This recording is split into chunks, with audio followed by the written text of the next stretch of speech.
A day of tragedy and drama for Newcastle, with at least 9 people confirmed dead in an earthquake. A full series of reports in this special edition of NBN News. Good evening, I'm John Church. And good evening from Tracy Reid. Newcastle is a city in shock tonight following a devastating earthquake that's left at least 9 people dead and injured about 100 others. The quake, registering 5.6 on the Richter scale, hit the city and surrounding suburbs at 10:30 this morning. And tragically, Newcastle became the first Australian city to have a fatal earthquake. This is how NBN News crews covered the horror hours that followed. Minutes before 10:30 this morning, Thursday the 28th of December, became a day etched in Hunter history. The quake struck without warning, savagely cutting short our everyday activities, including an interview at the Hamilton bus depot just kilometres from the epicentre. Terrible. Oh. The concrete paving rolled in 10-centimetre waves, bewildered bus drivers standing in awe for minutes afterwards. The bus depot was relatively undamaged, not so many old brick buildings in the area, especially in Beaumont Street. It was devastated when the quake swept through. Well, this is Beaumont Street, Hamilton, just minutes after the blast or the explosion or the earthquake, and it looks as though a bomb has hit. Bombs have hit all along here. It's like a war scene. People are standing around just dazed. There has been some loss of life, it appears, and buildings all up and down the street have just collapsed into the roadway. Shop awnings became death traps. 2 pedestrians were killed, several more injured when the metal and concrete crashed to the footpath. Rescuers worked frantically with the constant possibility of another tremor in mind to release survivors. Although all the buildings shook badly, it was obviously far safer to be inside than out. Oh, it just came underneath the buildings. Everything just flew off the walls and it just, I don't know. Did your building collapse? No, we were really lucky. And I came out here and I noticed all of this. As the minutes passed, bewildered crowds filled the roadway, shock turning to tears and then relief as their escape dawned on those standing amidst the chaos. No, everything, all the buildings just shook. Things caved in. Staff room caved in. All the fixtures just sort of give way, stopped. Everything went everywhere. The ambulance service is sending all available vehicles, perhaps a fixed-wing aircraft as well, to the Hunter region, where there are reports of several injuries. The quake has also been felt in Wollongong. It was very frightening. The lights all went out and all the terminals came down, and we saw things come down out the front. That's why we all rushed out the back. How was the bank? Was it affected? There's a few things sort of off the desk and that, but apart from that, I think that structurally there's a few cracks, but apart from that, okay. Again, I've got 3 minor injuries here. Right. Prop 103. I'm not sure what's in the pub. I haven't been inside. As the situation cleared, ambulances ferried the injured to hospital and off-duty medicos did what they could to alleviate the suffering. The old Kent Hotel was peeled of its outer layer of bricks, the rest of the wall precariously balancing. There was no option but to finish the demolition job, a task accomplished later this afternoon by a crane.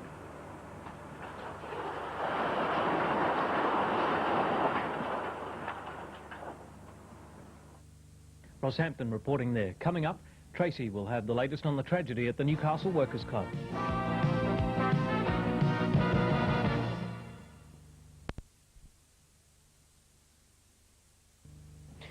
At the Newcastle Workers Club in the city centre this evening, desperate efforts continue to rescue people still trapped under tons of debris.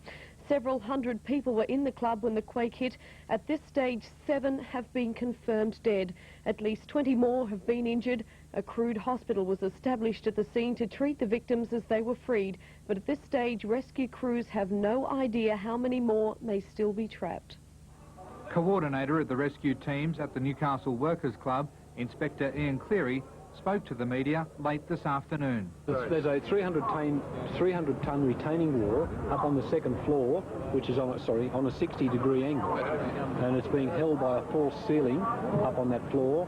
And if it moves, which is very light, if it moves, it'll crash down onto the floor, which is directly above where the workers are, and that'll probably bring the next floor down and crash down and make it an impossible situation. So we're working very quickly to try and get these, whatever we can do, to get these people out in as short as time as possible. It's a very slow, methodical job, unfortunately, and that's the worst feature. We have to be slow, and yet we want to be quick, because We're getting heat-seeking instruments in here. They'll be here shortly. We'll ask everybody to move away from here and make no noise, and the heat-seeking instruments will try and locate where there are bodies. There's 3 of those going to be here very shortly. So the 300-ton slab of concrete is the problem now? Yes, and there's nothing we can do about it. We can't hold it back, because where we want to hold it back would be on the floor, which we don't want to give. And there's nothing we can do to hold it back. So that is the problem for me. And the rest of the building, are you worried that could topple at any stage? Yes, the whole building is in a very dangerous situation at the moment. Also, can you give us an update on the number of fatalities here and the number injured? There are 2 deceased here, 2 confirmed deceased at the moment, and there are 20 injured. But there are still also people still in the building, and we can't say what condition they're in at this stage. Do you know how many people might still be trapped? No, not really. I could say 50, but I really don't know. How severe are the injuries to those 20 people you mentioned? In various states, some are quite severe. Do you have any idea at all just how many people may be inside? We don't. We've taken the numbers of all the cars that have been in there, and we're putting them through our computer and asking their families who was at the club today. And that way we might be able to try and find out who was safe and who's not. The whole of Newcastle has been badly affected by this tremor, and I think as the next few days go past, we'll realise just exactly how bad it was.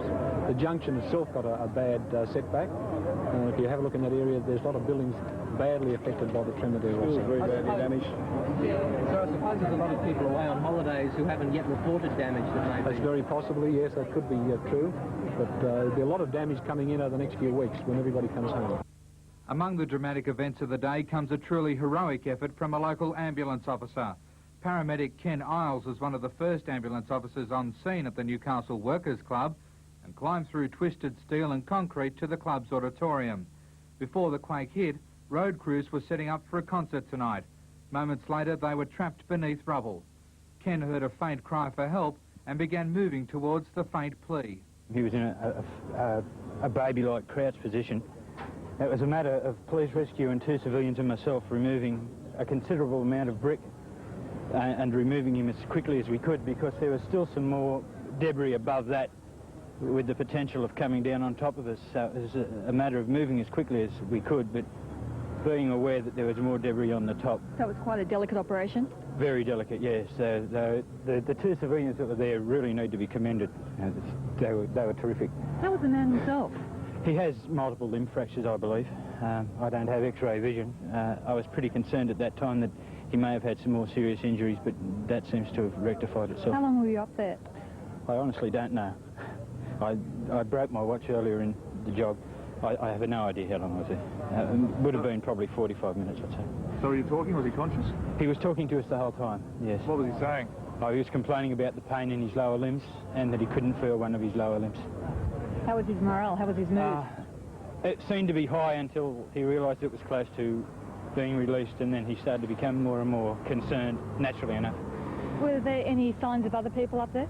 He is concerned that there may be other people up there. I believe the authorities are up there now with heat-seeking equipment.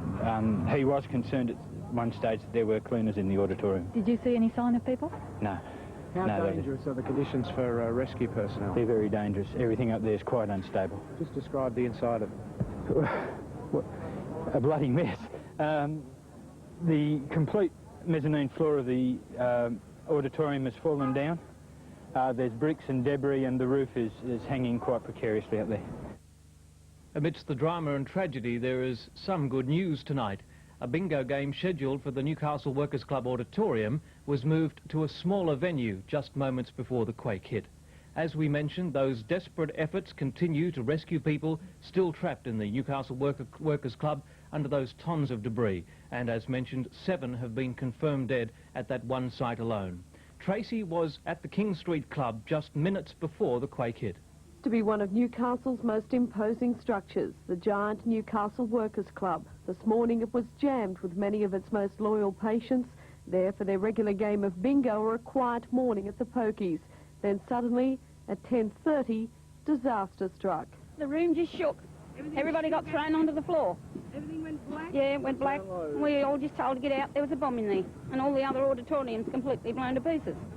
The devastation was immediate. In less than a minute, the giant building was converted into a massive pile of rubble. The club's ground floor car park just disappeared, falling into a giant chasm. On top of it, in a giant clutter of broken furniture, poker machines and walls, the auditorium. And underneath all that, dozens of patrons unable to escape in time. A mess. You know, there was people everywhere. Just had to do what we could, you know. We find each person as we came to them. You know, there was people behind other people as well, so it was just a mess. It looked like a war zone. Within minutes, sirens filled the air as rescue teams swarmed to the scene. Police, firemen, ambulancemen, doctors, nurses and volunteers joining forces in the biggest rescue operation this city has ever seen. As the first of the injured were brought from the stricken building, a crude hospital was set up on the road in front. Ambulancemen, hospital staff and even bystanders treating the injured. While priority was given to the most seriously injured, others were left to sit in shock and dwell over what had just happened to their lives. Everything just started shaking and the lights just went out, and all I knew I was just crashing down to the ground, and there's a lady behind me, she's all crushed. You were trapped for a while, weren't you? I don't know how long for. I had a piece of wood wedged into my leg. I guess you were quite relieved then when the ambulance folks cut you out. Did they have to cut you out? All I wanted was somebody to stand near me, that's all. In the remains of the club, desperate efforts continued to locate the trapped. An hour after the quake hit, the first of the dead, a middle-aged woman, was taken from the scene. One ambulanceman told the tragic tale of another man who died before help could reach him. There was one elderly gentleman that we were working on that when we first got there, he was fully conscious. We just simply couldn't get his legs out, and unfortunately he bled to death while we were there. One of the gentlemen in there, I'd like to pay an absolute tribute to him. He was trapped along with the other two ladies. He's been critically injured, and I believe he's died as he's come out of the wreck in there. But whilst we were with him, he was offering encouragement to the other ladies. He was wiping rubble out of their faces, talking to them. Just an incredibly courageous man. But for rescue teams, there were more concerns than just the human suffering. As the morning wore on, fears grew of an aftershock, and with what was left of the club capable of collapse at any time, Sergeant Alex Whiteley, the police officer coordinating the rescue operation, ordered the entire inner-city block be cleared. I think what we've got to do now is to make sure people realise that they won't have time to run. This thing will hit, and you'll only have time to blink your eye. So they've got to move. What stage have rescue operations reached now? Well, the situation is that we've got a lot of people out. I've got a list here of all the people that we've got out so far. I'm just counting. 1, 2, 3, 4, 5, 6, 7, 8, 9, 10, 11, 12. I got 13 people who've been taken out so far and are in a satisfactory condition. As far as I know, there is one possible dead, but not confirmed at this stage. And there is a lot of other people trapped. We don't know how many. Well, that quake put a great demand on our hospitals and emergency services. A report in just a moment.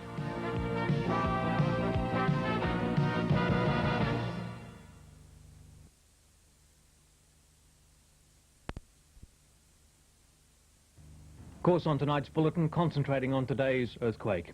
Emergency services unleashed the New South Wales Natural Disaster Emergency Plan to handle today's tragedy. They described it as the biggest natural disaster since Cyclone Tracy hit Darwin. The biggest hurdle facing emergency services today was lack of communication after power and telephone lines were cut. An emergency mobile unit powered by a generator was urgently erected to cope with the hundreds of calls needed to coordinate the biggest rescue and emergency crisis this region has ever seen. Denison Street became a mobile hospital with more than 40 extra ambulances from Sydney and the Central Coast giving assistance to hunter medics. Today's quake had no respect for those dedicated to save other people's lives. The ambulance building itself was severely damaged and all operations were forced to be held outside.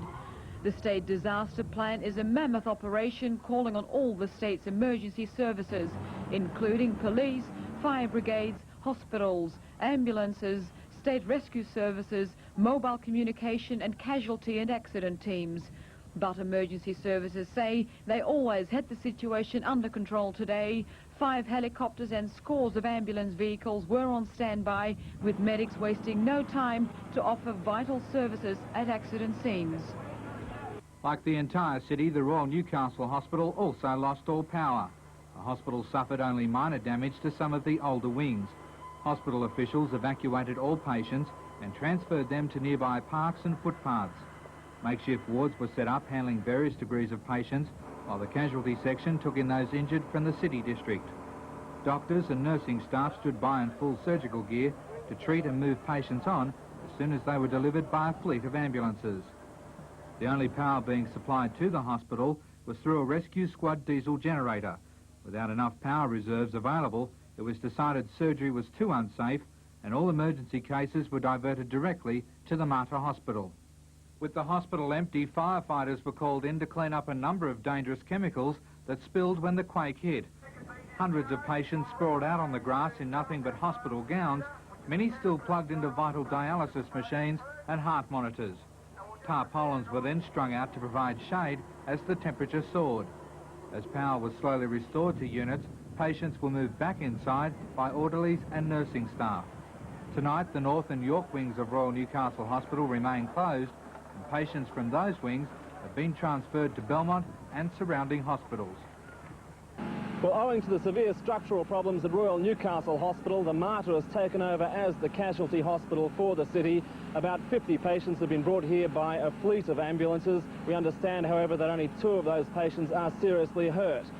Although the Mater Hospital suffered small fractures in older wings and power shortages to the casualty section, it became the disaster headquarters for the entire region.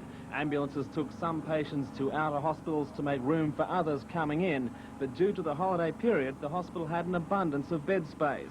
Hunter Health Board Chief Executive Owen James confirmed the early injury toll, but said plans were in hand to cope with many more patients if needed.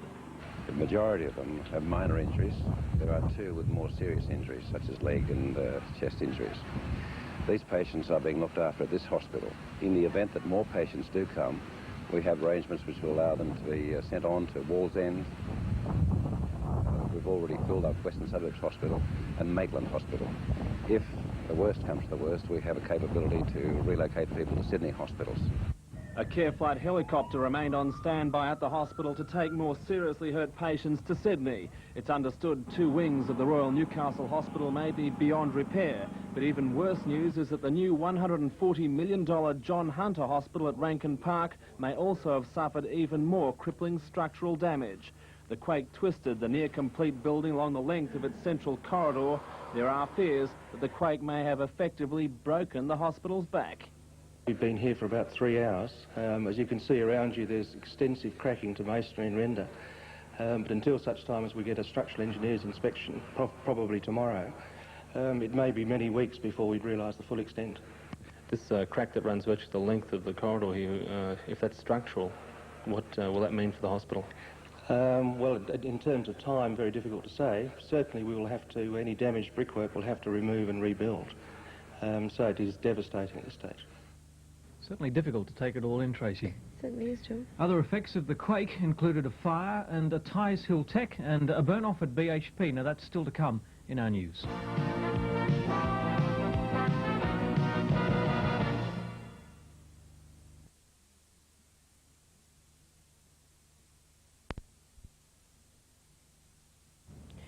BHP Steel closed down its operations soon after the quake, experiencing a major power failure.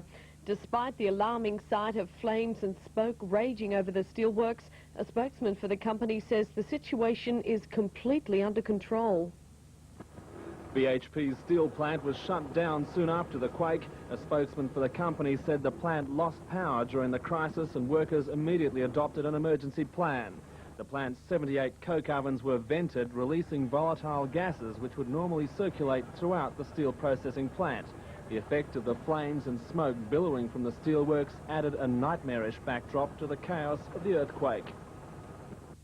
Despite the spectacle, a spokesman reported that no one was injured on the site. However, 2 workers were hurt at the nearby brick manufacturing plant at Mayfield. Another fire at Tyres Hill Technical College gave firefighters some anxious moments following reports that there were people trapped in the building, along with dangerous chemicals stored in laboratories. Firefighters using breathing apparatus confirmed that the block was deserted and the blaze was brought under control within about half an hour. Just hours after the quake, demolishers were already at work cleaning up unsafe structures. The Newcastle RSL suffered extensive damage when the quake hit. Luckily at the time few people were in the building and no one was hurt. Fearing the remaining walls could fall, rescue workers called in the demolishers to finish off the job. While onlookers were kept at a distance, two huge cranes slowly pushed the facade of the club back into the earthquake rubble.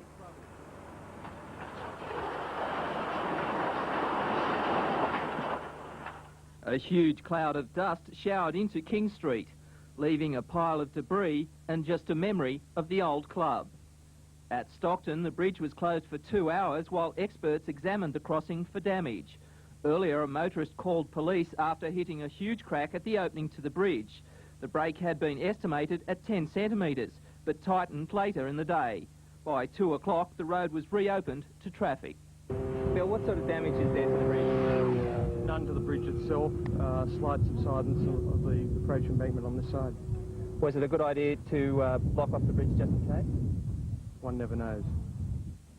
Royal Newcastle Hospital has asked that all staff report for normal rostered shifts tomorrow.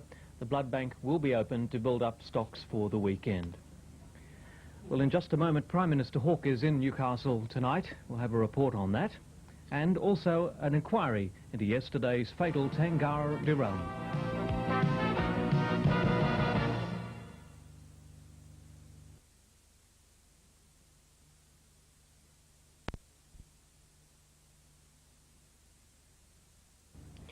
Most of Sydney felt the Newcastle quake. It rocked homes there and swayed tall buildings, but there's only minor damage. It's one of the rare times the city has been affected by an earth tremor. The biggest was 16 years ago when an early morning quake shook people from their sleep. Sydney was getting ready for morning tea when the earthquake arrived. 10 seconds of terror with an unmistakable ring of trouble. Quite a large earth tremor, I would suggest. Certainly was. The floor started shaking and it was like being in an ocean on waves. I lost my balance and my cup fell off the table and that was it. It stopped.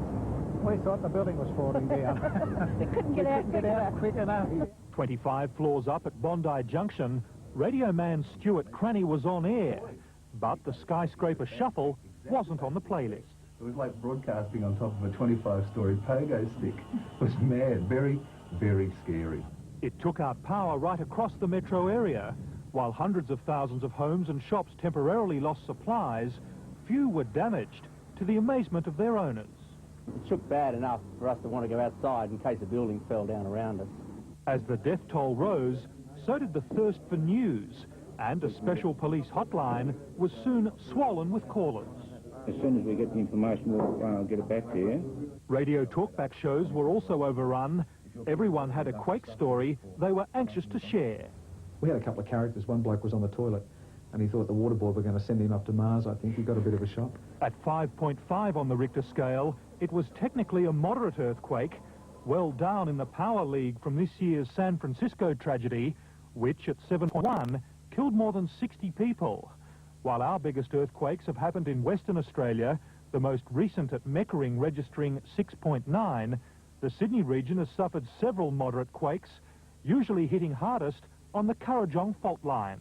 It's not a single fault like the San Andreas fault in San Francisco. It's a group of faults and uplifts which run all the way from the Wollongong district, curve around to the southwest and west of Sydney, and peter out as far as we can see them on the surface, about where this earthquake seems to have been centred. Tonight, the Prime Minister has arrived in Newcastle to survey the damage, and rescue workers have begun using infrared cameras and listening devices in the wreckage of the Workers' Club to locate survivors. As mentioned, Prime Minister Bob Hawke is in Newcastle tonight, assessing firsthand the situation resulting from today's earthquake. He looked upset and anxious and brushed past the media, offering no comment, but speaking rather with Salvation Army officers at the scene. The Prime Minister sent this message earlier today. I would like to extend my deepest sympathy to the families and friends of those affected by the earthquake damage to the Workers' Club. The loss of life and the injuries of this appalling event are truly tragic, and the thoughts of all Australians will be with you and with all citizens of Newcastle today. Australia's share market finished slightly weaker after this morning's earthquake shut down BHP's steel plant in Newcastle. Brokers said the share price slid in anticipation that BHP steel production would be disrupted. Maintenance work has been blamed for yesterday's tragic derailment at Wentworthville, which killed a commuter. The man died several hours after he was freed from the wreckage. The state government today announced an independent inquiry on procedures for track repairs. Railway workers were quick to suggest the derailment of the Tangara train at Wentworthville yesterday was due to a problem with the tracks. Boxing Day heat was blamed for buckling the rails. Transport Minister Bruce Baird confirmed complaints had been made about the tracks on Tuesday, and maintenance crews had moved in yesterday to rectify the problem. As if the trains had continued to go over that particular section of track, it would have been a fairly rough ride for a while. Evidence we have at this stage is that the actual maintenance being carried out was the major problem. City Rail says the work was being carried out by a local maintenance crew 200 metres from the platform where the Tangara finally came to rest. It would appear that the track actually misaligned under the train, causing the last 3 cars to derail. Officials say the Tangara involved in the Wentworthville accident was travelling at 95 kilometres an hour. That's 20 kilometres an hour slower than the required speed limit. They say they're now centering their investigations on whether or not that speed limit should have been much lower in the maintenance area. Now, the decision was made on the spot that the maintenance was not of a major nature and that a speed restriction wasn't required. In retrospect, one would question that decision. All such decisions are now the subject of both an independent government investigation and a coronial inquiry following the death of the last passenger to be freed from the wreckage, 41-year-old Francis Pepper of Blacktown. Mr. Pepper died in hospital during the night. A memorial service today in the north coast town of Kempsey for the 35 people killed in Australia's worst road accident. 2 buses collided head-on at the Pacific Highway early on Friday morning, 3 days before Christmas. It was an emotional reunion for families who'd come from around the country to mourn their loss, among them scores of police and rescuers who'd worked so hard to free the injured.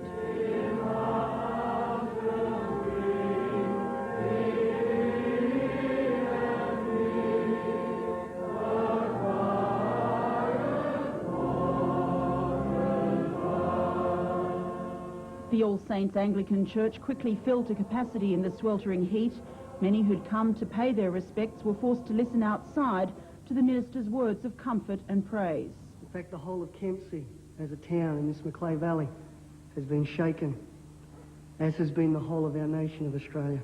Among the gestures of sympathy, this floral cross, 35 roses, a symbol for each life lost. United in their common grief, politicians and local people alike observed a minute's quiet, a silence broken finally by the steady tolling of the church bell.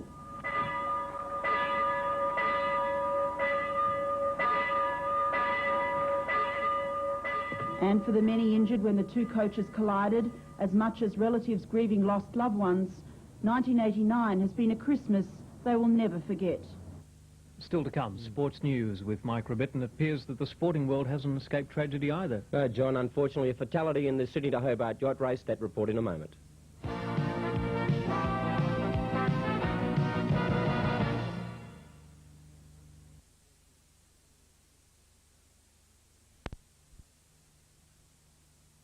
A veteran sailor has died in the Sydney to Hobart as a yacht mast toppled during a fierce storm. 58-year-old Peter Taylor suffered massive head injuries in the early morning accident on board the Victorian competitor BP Flying Colours. The damaged yacht limping toward the coast 12 hours after the tragedy. Still on board with the 12 surviving crew, the body of the dead sailor. Earlier, a rescue helicopter crewman was lowered onto the boat, but the rough seas made retrieving the body impossible. The conditions were very trying due to the large swell and the tossing and pitching of the vessel. Winching from the aircraft was quite a difficult task. Finally, docking in Eden, the men of BP Flying Colours could not hide their exhaustion and grief. It is a freak accident, and there's not very much you can do about that sort of thing. BP Flying Colours was running 27th in the race and was just entering Bass Strait when disaster struck. As the mast collapsed, Peter Taylor was trapped. Well, the mast crashed, and I believe debris caused him to have severe head injuries. Today, Taylor's home club of Sandringham was in mourning for a veteran. He's been a great sailor, and not only a great sailor, but a very popular sailor as well. It was the third death in the Sydney to Hobart's 45-year history, but organisers say there's no need to question safety. It's very sad that this has happened, but I think if you take the amount of people that are at sea and in rough conditions, etc., I think the accident rate has been very, very negligible. But even with that safety record, which is regarded as the best in the world, there are still enormous risks inherent in ocean racing, risks that race organisers insist cannot be avoided. Indeed, they admit the danger is part of the sport's attraction. The people rather like to pit their wits against nature, you know. I think this is what it's partly all about. If it was just a nice little summer cruise, I don't think a lot of guys would be really that interested. Further south, the leading boats were experiencing better conditions, with the winds easing throughout the day. $1 Million Maxi Drumbeat regained the lead early this morning and has drawn 10 nautical miles clear of the field. If she maintains her current speed, it's estimated she could take line honours at around 2:30 tomorrow afternoon. In second place, Sid Fisher's Ragamuffin isn't gaining on Drumbeat as the seas gradually ease from the rough 3 to 5 metres experienced overnight and this morning. In third place, Hammer of Queensland, who led during the night, has dropped back to be 4 miles behind Ragamuffin. Hot on their tails is Heaven Can Wait, who could still challenge the leaders in the run home. Fifth overall is Cyclone, who's currently third on corrected time behind Ultimate Challenge. But that is only provisional, as the earthquake has made contact difficult.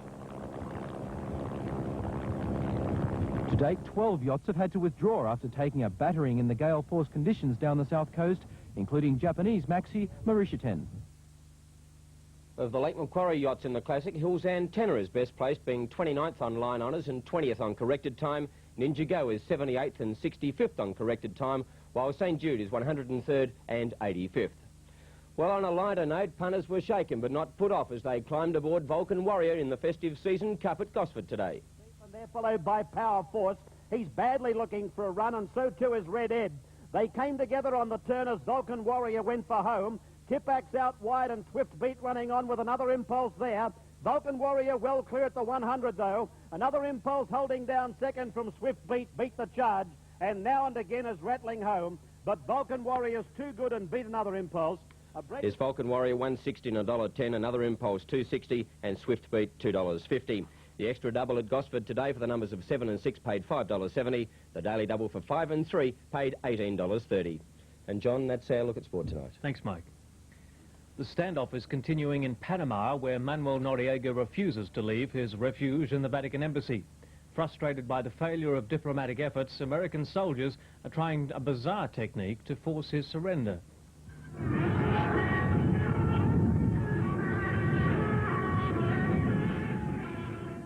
Rock, the latest U.S. ploy in the battle of wits with its #1 target, Manuel Noriega. Music played at full volume from speakers soldiers aimed at the Vatican Embassy. A Panamanian radio station urged crowds to gather outside, and they did. Overnight, U.S. troops shot out streetlights, then lit flares and moved armored vehicles beside the embassy. So far, the Vatican is resisting all pressure. President Bush started his fishing vacation in Texas today, admitting the Vatican's refusal to turn over Noriega to the U.S. complicates things. But he is still insisting his nemesis face American justice, even if holding a trial means secrets spilling out about Noriega's days as a CIA operative. I think that's history, and I think that main thing is that he should be tried, brought to justice, and we are pursuing that course with no fear of that. In Panama City, there is a still emerging and very unsettling view of Noriega's lifestyle and power. One of his many luxury homes contained the Australian equivalent of $6 million in cash, turned over today to the new government. He revered fellow dictators, Libya's Gaddafi and Adolf Hitler. In Romania, the People's Army continues a roundup of Nicolae Ceausescu's hated security forces. The new government says they'll be executed if they don't surrender. Today there was new evidence of atrocities by the president's loyal troops. People here are going about their normal lives, even though there's still the threat of sniper fire from a handful of security police still holding out. Today they were warned to surrender and face prison or be shot by firing squad when captured. And some of the most hated laws of the Ceausescu regime have now been rescinded, including the decree forbidding abortion. But few have had time to celebrate the country's new beginning. In graveyards in the capital, the grieving goes on as those who were killed arrive by the truckload. Bucharest is a harsh place at the best of times, but the atmosphere here at the moment is especially sombre as the city comes out to bury the many thousands killed over the last few days. And it's at graveyards like this one that you begin to understand the scale of the slaughter. This man lost his 23-year-old son in the recent fighting. He was an innocent victim gunned down in the streets by one of Ceausescu's fanatics. With his execution by firing squad, it's only now that the security force are giving up the battle, gradually surrendering and allowing the people to once again venture outside in relative safety. Now an update on the earthquake situation. 5.5 on the Richter scale, and we understand at this stage 9 people dead. The worst scene today was definitely in King Street at the Newcastle Workers Club. And Leslie Robinson, our reporter, has just returned from that scene with an update on the situation. Rescue efforts are being hampered by the extremely delicate nature of the operation. The toll here stands at 7 dead, 21 injured, but workers who've been inside fear it may climb higher. For the moment, workers are working at the sides of the building, gingerly removing rubble, desperately trying to reach anyone who may remain trapped inside. It's expected the operation will go on right through the night, with the eyes of the world media closely watching events here. Thank you, Leslie. Well, of course, there was one good thing about today. The weather was at least fine and didn't hamper rescue efforts. With full details on the weather, here's Nat Jeffrey. Thanks, John. Good evening. Well, weather conditions will be important for the next few days, and it looks at this stage as though there might be a shower or two near the coast, but let's hope not. We'll take a look and see. So an update chart shows low pressure off the coast of Queensland, also a smaller centre now off the coast of New South Wales, east of Sydney, and that's why the winds have freshened from the south during the day. Also an upper air disturbance moving across the eastern parts of the state, and that accounts for the cloud cover that we've had for most of the day. High pressure moving out of the Great Australian Bight towards the Tasman Sea. The airflow will remain southerly for another day or so, those winds getting back to the north over the weekend. But only briefly, another change already looming in the Great Australian Bight, low pressure trough and cold front. The change itself is likely to weaken as it moves along the New South Wales coastline. There'll be little effect on the Hunter region. That's the way it appears at this stage, and the weekend should be mainly fine. At this stage, we're expecting a few coastal showers, mainly for the northern half of the coastline for the next 24 to 30 hours. Let's hope they contract northward from the Hunter region. The cloud satellite photo shows a massive cloud off the coast of New South Wales, and of course there is low cloud between the coast and ranges. The heavier mass we can see out there in the Tasman Sea associated with low pressure systems in that area. For major centres around Australia tomorrow, 33 and fine for Townsville, a top of 28 expected for Brisbane, 25 and mainly fine in Sydney, 25 and fine for Canberra, 28 in Melbourne, 22 degrees for Hobart, 29 degrees and fine in Adelaide, 27 over in Perth, 33 with late storms for Darwin, and 38 and fine in Alice Springs. In New South Wales today, there were isolated showers on the mid-north coast. The top rainfall registration in the 6 hours till 3 this afternoon was 4 millimetres at Smoky Cape. Temperatures were a little below average for most of the state, in fact as much as 9 degrees in the southern parts, and the top was 31 degrees at Casino and Brewarrina. That was the recording received by the Bureau. We had a report from Gloucester with a top of 32 degrees there this afternoon. Thredbo had the other extreme with a maximum of just 14 degrees. Sydney's top of 23 is 2 degrees below average for this time of the year.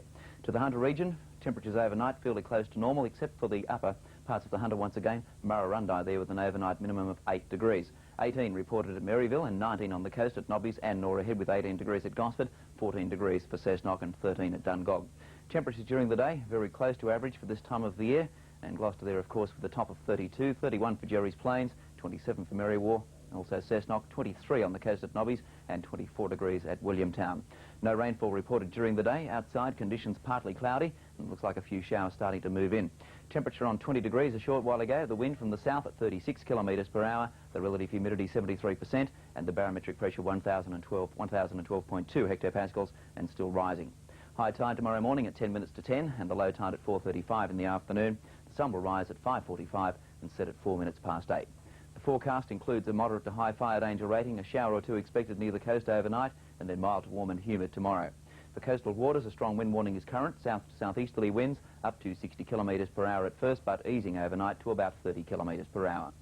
The outlook, beg your pardon, seas up to 3 metres at first. They'll be abating as those winds ease, and the swells around the 1 metre mark from the southeast. It should be rising up to about 1.5 metres.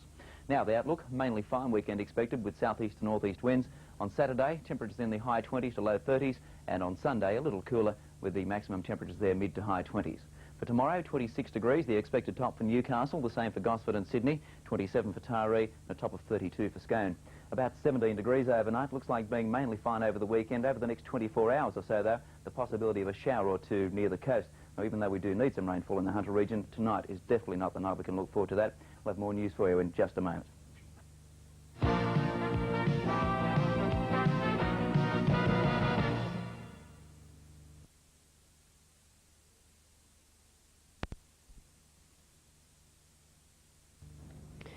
Well, Newcastle is a city in shock tonight following a devastating earthquake that has left at least 9 people dead and injured about 100 others. The quake, registering 5.6 on the Richter scale, hit the city and surrounding suburbs at 10:30 this morning. And tragically, Newcastle became the first Australian city to have a fatal earthquake. Around 10:30 this morning, most of southeast Australia felt a slight tremor, but not so slight in Newcastle. The epicentre of the quake was 5 kilometres west of the city, and the entire Hunter Valley was rocked. Terrible. Oh. Most of the city was damaged in some way, but Beaumont Street, Hamilton and the Workers' Club seemed to bear the brunt of the quake. The old brick buildings in Hamilton couldn't weather the shaking, and many walls toppled into the street. 2 pedestrians were killed and several more injured as shop awnings crashed to the pavement. As the minutes passed, the extent of the destruction became obvious. In King Street, Newcastle, the walls of the Workers' Club caved in, trapping perhaps hundreds of patron and staff beneath fallen cars and debris. 9 people have been confirmed dead there, but that toll is likely to go higher as rescue efforts continue into the night. Hopelessly trapped under bricks, rubble and poker machines. The poker machines were just driven into them and holding all sorts of things. How bad were some of their injuries? Tracy, it varies from fractures right through to exsanguination, just a profound loss of blood. In makeshift hospitals on the median strip across from the club before being ferried to the believe there's going to be more rescue of ambulances brought in from Sydney. The casualty ward at the Royal Newcastle Hospital also received many of the injured. However, hundreds of in-house patients and staff were evacuated and moved to the nearby park and footpaths as power was restored to the hospital. Tonight, the York and North wings of the building remain closed. Many old and well-known landmarks in the city were also severely damaged by the quake, including the Newcastle RSL, Tighe Hill Technical College, BHP, the old Kent Hotel at Hamilton, and the Stockton Bridge, which has now been reopened. The RAAF is calling for all off-duty personnel to get in contact with them. They're trying to organise volunteer groups in relation to the quake. There is a number to call, 286767. Well, Newcastle Police have now closed the city centre in Hunter Street from the Dairy Farmers Corner down. Hamilton's Central Business District is also closed. However, many other essential services were back to normal within hours. One of the first services hit by today's tremor was the electricity. Almost all power to the Hunter Valley was cut. However, emergency crews restored electricity suburb by suburb. Most services were restored by 3 this afternoon. But individual homes without power can now ring 560-560 for assistance.